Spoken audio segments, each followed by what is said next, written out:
that would go against decades of behavior. Totally Decades totally of behavior upon the Lakers' Totally part. true. They are a superstar-driven franchise. I agree. Secondly, to trade LeBron somewhere like Utah or Portland would go against that behavior as well. Because there's no way they would ever trade LeBron unless they got sign-off from him. There's no way they would ever trade LeBron because it goes against how they operate. This is the same family. This is the same family that Dr. Buss. Before you go on, I did not say the Lakers are considering it. I said if I were the Lakers, 100%. I would be making these calls. Okay. So I'm asking you, if you're JJ, based on what I broke down about the team and what they got and what they don't have, what do you do? What gets me to my next point, which is basically, if you're a team looking to trade for LeBron James and you're going to give up all your young players like Miami, you mentioned Bam Adebayo. Not all of them. You think that getting LeBron James and giving up Bam makes Miami closer to winning a championship? They might. No. Cleveland, Jared Allen, Darius Garland, those guys, like that's what they're building for the future.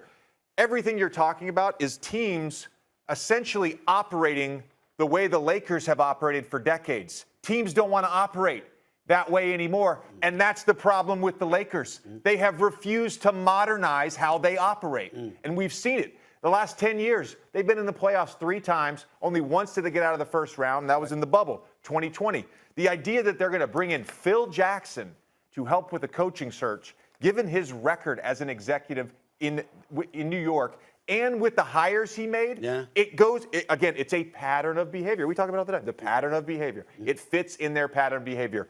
Other teams are not going to fall susceptible to that. So no, I think this is a crazy take. This is a crazy take. But JJ, you don't like the roster, though. We've talked about that. You said it was poorly built. I agree with him 100%. This team is going nowhere. Yeah.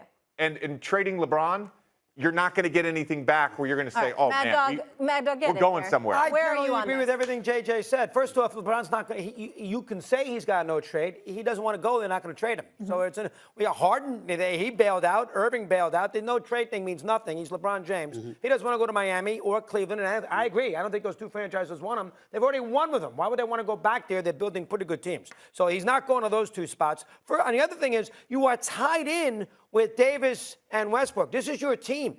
Well, you're going to trade LeBron, you're never getting anything equal value. You're going to get nothing back of note. And then you're going to have Davis and Westbrook sitting there, and they're not going to be able to win by themselves anyway. So it's a disaster. No matter how you handle it, it is a disaster. Because until you get Davis and Westbrook out, you're not going to be a good team. So you might as well have LeBron in the ball club. And by the way, about Phil Jackson. All right, listen, I didn't like Derek Fisher either. He wanted Kerr. Kerr knew the better team was in Golden State, so he went to Golden State. He knew the roster was bad. You're telling me that Phil Jackson can't help them pick a head coach? He loved Lou. He coached for him. I have no problem with Phil Jackson. As long as he's not picking the players, I have no problem with Phil Jackson. I would say this to you. Again, I'm not saying this is not breaking news about what the Lakers are thinking because I don't know. No. What I'm saying what I'm saying is if it's me, because of how dire my situation is, the one asset I have is a superstar at the age of 37 who may play 2 or 3 more years tops, who, by the way, has something to do with those players being there. I might use him to help get rid of them. Not to mention the fact that he's got 1 year left on this deal. If they offer him an extension and he says no, that means after next year, he can walk away without them getting any compensation. And then what do you have? If you're the Los Angeles Lakers, if you're Jeannie Buss and Linda Rambis and Kurt Rambis and especially Rob Pelinka, since he's the guy that's going to be making these decisions, I'm saying you got to think about all of that. And if it means moving LeBron, do it. Is the Lakers traded for a top 75 greatest player of all time in Russell Westbrook. They didn't really have to give up much. So I would say that it wouldn't be the worst trade in Laker history. I would say it would be the worst failure in Laker history. Hell, I'm willing to say that it would be the worst failure in NBA history if they don't make the playoffs or if they get bounced in the first round. But look, you made a lot of points. I was watching y'all on the count. Yeah, in the play-in game. I was watching y'all on the countdown the other day. Leave me up here with you, Stephen A. Yeah. And By the way, did you see the black suit, the Matrix, the Men in Black look I was rocking? Did you see that? I did. Hey, you was dripping so hard it had a water puddle down there. Listen, here's the thing. Right. Here's the thing I want to say. I watched you, Magic, Greeny, Will Bourne, and Jay Rose, and y'all was sitting up there and y'all was discussing the games and all that, doing y'all thing. And then I watched LeBron James come from the layup line and dab all y'all up and show y'all love. And I bring this point up to say to a lot of young guys, including and older guys, including Russell Westbrook, LeBron James came and dabbed you up. Me and you done had plenty of arguments on here about the GOAT situation, and you done brought up facts about LeBron and things to that nature. But LeBron James, understand, is nothing personal. This is what he signed up for. We're talking about the game of basketball. And here's the thing that I have that bothers me so much about Russ right now. We're talking about basketball, and you know how I feel about Mama Westbrook. You know how I feel about OG Westbrook. You know how I feel about Nina and them lovely kids, and even his brother Ray. We're not talking about life. And so when Russ goes on there, and I'm watching the interview because I didn't get a chance to come on here and address it with you, and the reporter asked him and said, the journalist asked him and said, well, what did you envision? I didn't envision nothing. And I sat back and said, Russ, are you serious right now? Why in the hell did you sign off to go to the Lakers if you didn't envision winning the championship? See, you can't go on there and say things like that. That's when Magic Johnson come on Countdown with y'all and get pissed off and say the words he say, or the great James Worthy say the things that he say when he say things pregame. So look, man, at the end of the day, the Lakers are done.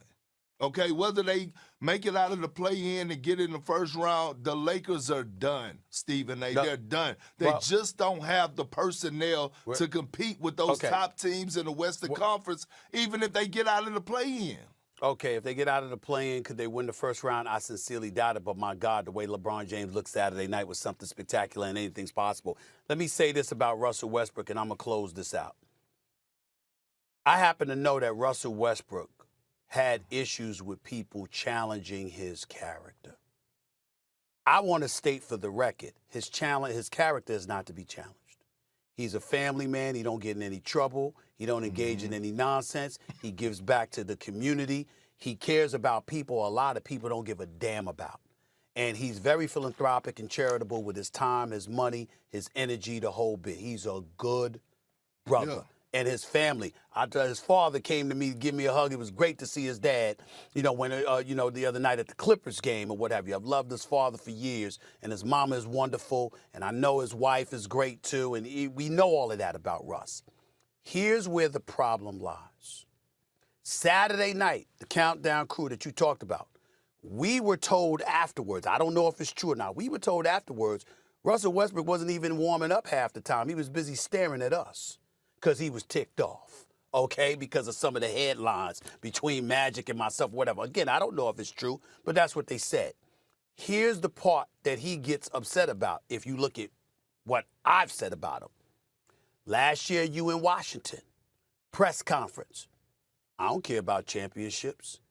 I see plenty of champions who are less happier than me in life. You come to this season, just a few months ago, weeks ago, rather. They talked about, do you take this home with you? Please, I don't take that home with me. I'm good. Y'all take that bleep home with y'all. Blah, blah, blah, blah, blah. Then the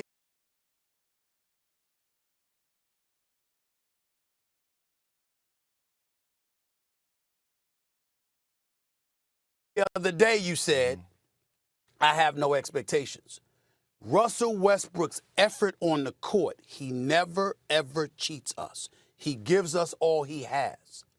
But what he doesn't understand is that you forget that when he's struggling and he says stuff like that, because then he gives you the impression he getting paid, so he don't care. Now, I know he don't feel that way. You know he don't feel that way. You know he's a better man and a better professional than that. But others don't know that. And when you say that, but you representing the Washington Wizards. You got to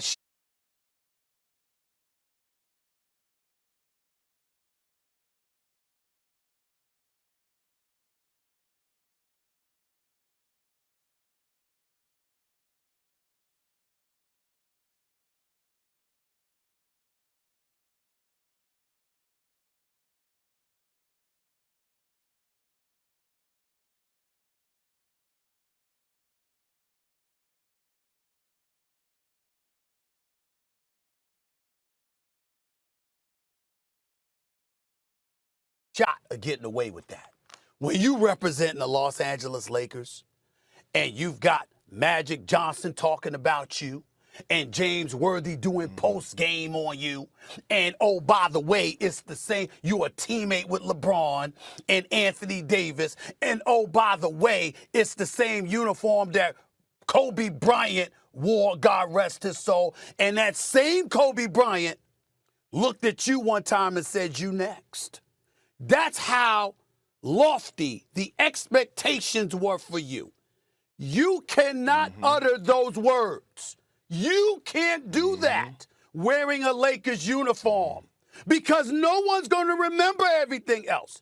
You're going to be the guy that we go to Springfield and celebrate when you go into the Hall of Fame and they're going to give you your props for a speech. But nobody's going to remember you at any other time because they're going to remember what you said about championships not being a priority, and they're going to remember what you said about not taking it home with you, and they're going to remember what you said about not having expectations. I'm not saying it, Molly and Perk, to get on them.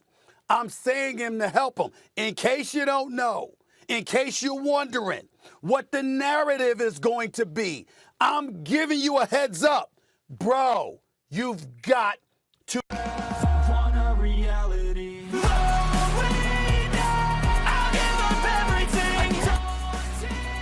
The Los Angeles Lakers had an atrocious season this past year, and nobody can possibly deny that when considering the expectations for the team at the start of the year.